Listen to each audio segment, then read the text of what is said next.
I still remember the first time I heard her voice cold and steady in the middle of that quiet cemetery. I was on my knees in front of a plain headstone cheap bouquet, shaking in my hands, when a woman said, cold but controlled, "That is my husband's grave. Who are you, and why are you crying here?"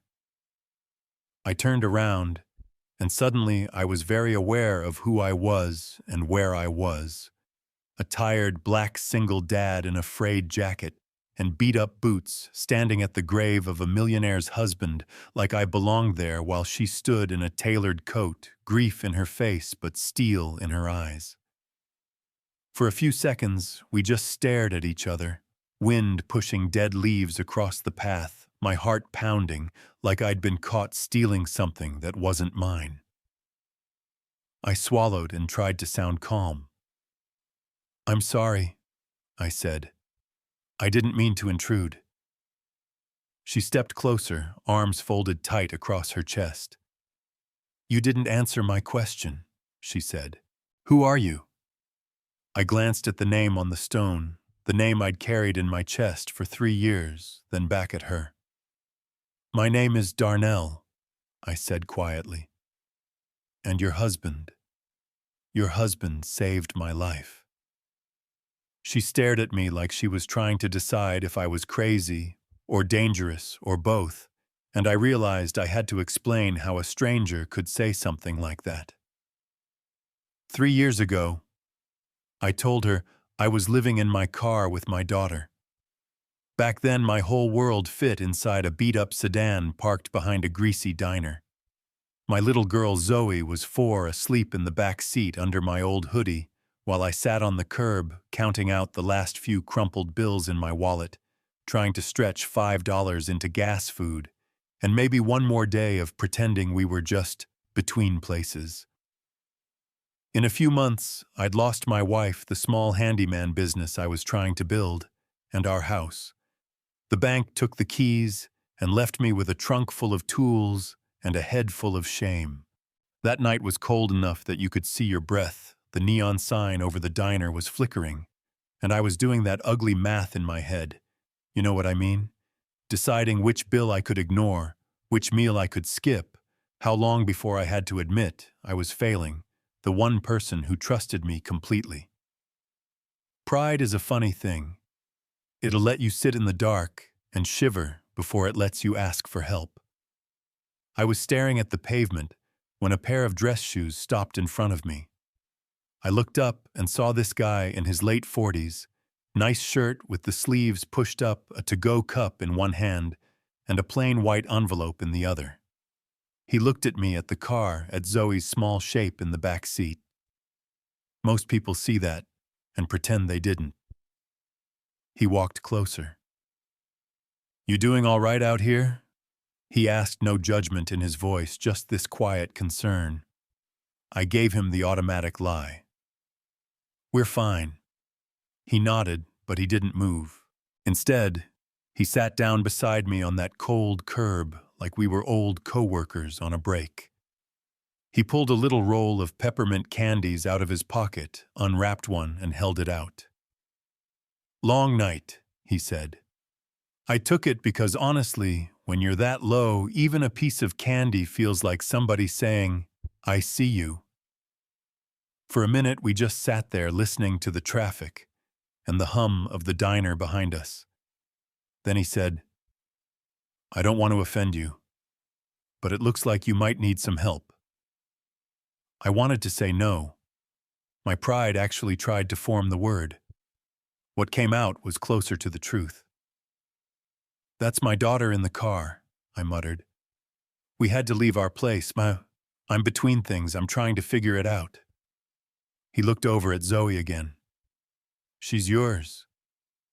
"Yeah," I said. "She's all I got." He nodded like that answered something for him. Then he reached into his jacket, pulled out that envelope, and set it next to me on the curb. "Do me a favor," he said. "Don't open this until I walk away." I shook my head. "I can't take your money, man. I don't even know your name." He smiled a little more tired than smug. "My name's Jonathan," he said, "and I'm not asking you to pay me back. I just want one thing from you. One day you won't be here. Might take time, but you'll be standing again. And when that day comes and you see someone who's as low as you feel tonight, I want you to remember this moment and help them. That's it. That's the deal." Then he said the line that branded itself onto my life. "Kindness doesn't need a reason," he told me. "It just needs a moment." He stood up, patted my shoulder like we were on the same team, and walked away. I watched his taillights disappear before I opened the envelope. Inside was enough for first month's rent and a security deposit on a tiny apartment, plus a little extra to keep the lights on and food in the fridge. I sat there on that curb, peppermint burning my tongue. Tears, I hadn't let myself cry in years, hitting the ground between my boots, and I knew right then that this stranger had just changed the whole trajectory of my life. I never saw him again. I tried to find him with half a name and a memory, but guy named Jonathan, who likes peppermint candy, doesn't go very far. So I went to work instead. I got a job at a warehouse, picked up a cleaning gig at night, moved Zoe into a small place in a rough neighborhood, and every time I paid the rent on time, I thought about that envelope and promised myself that one day I would be the one handing somebody else the chance to start over. Then one afternoon, standing at a bus stop, I grabbed a discarded newspaper just to have something to look at, and there he was, his photo in the obituary section. Local businessman and philanthropist Jonathan Brooks, remembered for quiet generosity. I read it twice. There was a line about the foundation. He set up a line about his wife, Catherine, and that was it. The man who had pulled me off the edge was gone, and I had never even said his name out loud to him when I said thank you. So that is how I ended up at his grave with a cheap bouquet and a heart full of words 3 years too late. And that is how I met Catherine. When I finished telling her all that, she stared at the headstone for a long time. "Jonathan never told me about you," she said. "He never told me about most of the people he helped. He used to say, if you do something good so you can brag about it later, it's not kindness, it's performance." She let out a breath that sounded like it had been stuck in her chest for months. I knelt down, set the flowers at the base of the stone, and whispered, "Thank you, Jonathan. We made it. Zoe's all right. I'm still standing." When I stood, Catherine was holding out a business card. Simple white, her name and number in clean black letters. "If you ever need anything, call me," she said. "I'm not doing this because I feel sorry for you. I'm doing it because I know exactly what my husband would tell me if he were listening to this." I took the card, slid it into my wallet, and told myself I wouldn't use it. For a while, I managed that. Money was tight, but I was working 2 jobs, keeping a roof over our heads. Then, in the same month, the warehouse shut down, the landlord raised the rent, and Zoe got sick. What started as a little cough turned into a fever that wouldn't break, turned into her too weak to get out of bed, turned into a clinic visit where they said pneumonia and handed me antibiotics and a bill that wiped out the last of my savings. 2 days later, the fever was worse, the apartment was freezing because the heat had been out for weeks, and the landlord's favorite sentence was, "I'll send someone tomorrow." I sat on the edge of Zoe's bed, watching her breathe shallow under every blanket we owned, and I felt those same walls closing in. In the kitchen drawer under a pile of receipts was Catherine's card. I stared at her name for a long time. My pride said, "Don't call." My daughter's labored breathing said, "You don't have a choice." My hands were shaking when I dialed. "Hello?" It was her. "Catherine, this is Darnell," I said, From the cemetery. I don't know if you remember. I remember, she said. What's wrong? I took a breath and just laid it out. I'm sorry to bother you, I really am, but Zoe is very sick and I'm out of options. There was no hesitation. Give me your address, she said. Stay there. I'm coming. 40 minutes later, her car pulled up in front of our building that most people drove past without looking at. She stepped inside, saw the cracked walls, the broken heater, the frost on the windows, and something in her face hardened. Where is she? She asked. I led her to Zoe's room. She brushed my daughter's curls back, felt her forehead, and went straight into decision mode. Pack a bag, she said. Clothes, papers, whatever you need. You and Zoe are coming with me. I can't ask you to do that, I said. You're not asking, she replied. I'm telling you, this apartment is killing her. I have a guest house behind my home that is empty and warm. You'll stay there until she's better. Jonathan would haunt me if I didn't. 10 minutes later, we were in her car. When she pulled through the gate to her property, it felt like driving into a different universe. Big, modern house, quiet yard, a guest house that looked like it belonged in a magazine. Inside was a fireplace, clean sheets, a stocked kitchen.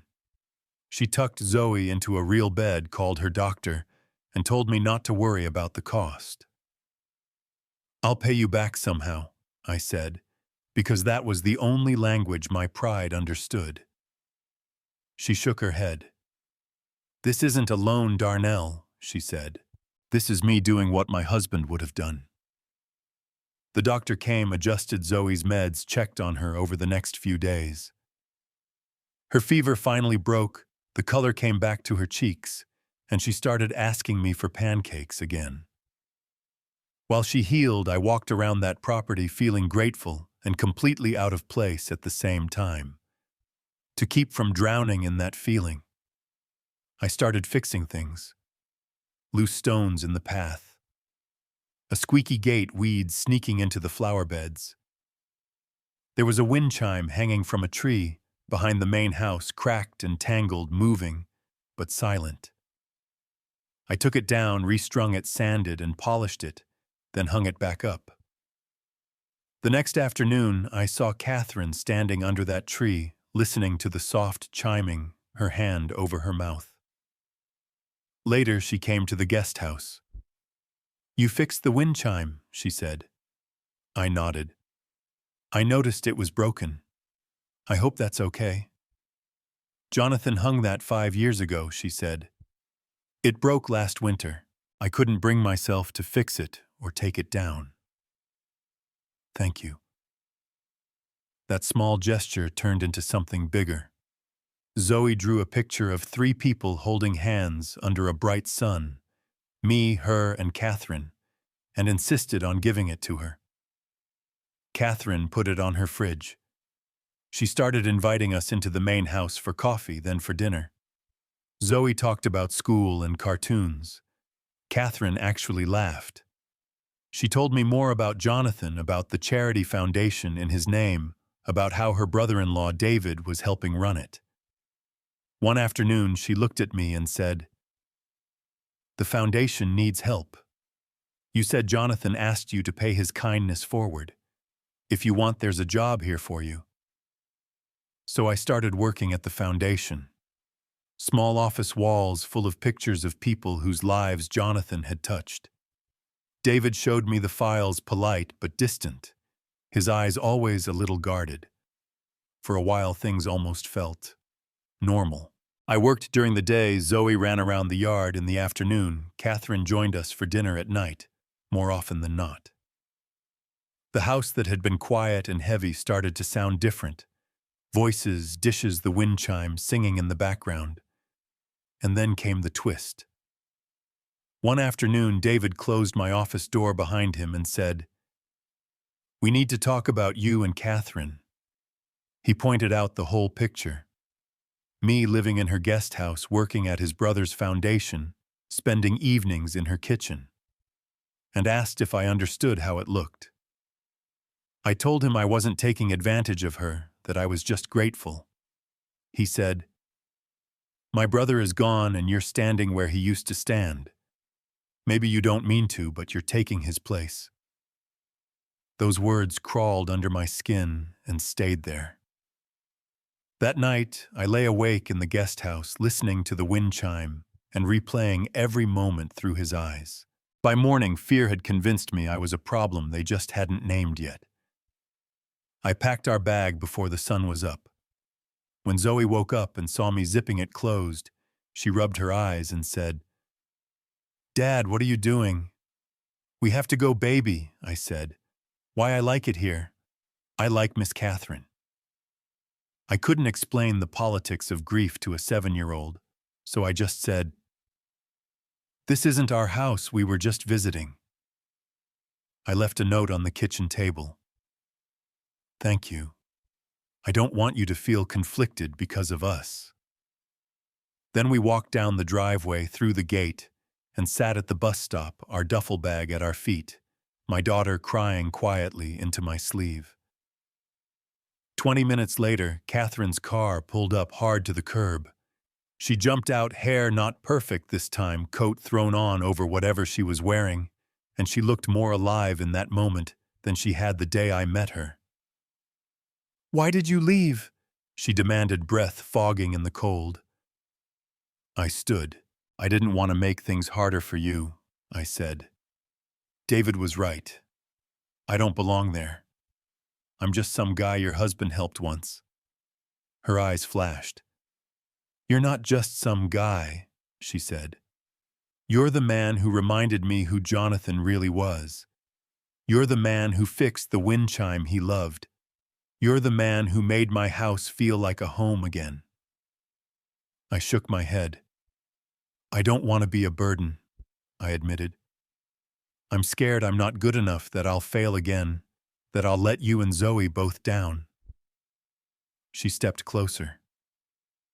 "We are all scared," she said. "The difference is whether we choose to stay scared alone." Zoe tugged on my sleeve, tears spilling down her face. "Dad, please," she whispered. "I don't want to leave." Right then the bus pulled up, doors hissing open. The driver looked at us, at Catherine blocking the steps. She looked at me, at Zoe, at the bus, then back at me. "Come home," she said simply. And that was the moment. I could either keep letting fear dress itself up as doing the right thing, or I could believe that sometimes letting people love you is part of paying kindness forward. So I picked up the bag, shook my head at the driver, and went back with her. On the way, she stopped at the cemetery. We stood in front of Jonathan's grave again, but this time it felt less like an apology and more like a conversation. Catherine put her hand on the top of the stone. "I've been holding on so tight," she said softly, "that I forgot how to hold anything else. But I know that isn't what you wanted. You told me life was meant to be lived, that love wasn't supposed to be locked up with you. So this is me trying to live again and help the people you asked me to help." Zoe put her small hand on the stone and said, "Thank you for helping my dad, Mr. Jonathan. I wish I could have met you." A little later, David showed up, hands shoved in his pockets. He looked at Catherine, then at me, and said, "I came to apologize. I thought protecting my brother meant freezing everything in place. But he'd want you to be happy, and if that means this man and his daughter being part of your life and the foundation, then that's what it means." It wasn't some big dramatic hug, but there was real respect in the way he nodded at me. The weeks after that were different. The guest house stopped feeling like a favor and started feeling like home. At the foundation, David treated me like a partner instead of a problem. Catherine stopped eating dinner alone. Zoe stopped asking me when we had to leave. One of Zoe's drawings hangs in the main house now. 3 people holding hands under a bright sun. a house in the background, a little wind chime in a tree. Underneath, in her messy handwriting, it says, "We didn't replace anyone. We became a family." And that, more than anything I could say, is what this whole story is about. So now let me ask you, if you were in Catherine's shoes, would you have opened your door to a stranger at your husband's grave? Or would you have kept your distance to protect yourself and his memory? If you were to David, would you have questioned the whole situation the way he did? Do you think he crossed a line trying to push us out? And when it comes to me picking up that phone and calling Catherine, was that me doing what I had to do as a father? Or was it crossing a boundary you wouldn't have crossed? Tell me in the comments what you think about kindness, grief, and where the line is between healthy boundaries and shutting people out. And if you've ever seen someone judged for moving on or opening their heart again after a loss. I want to hear those stories too, because maybe that's how all of us figure out what real compassion really looks like.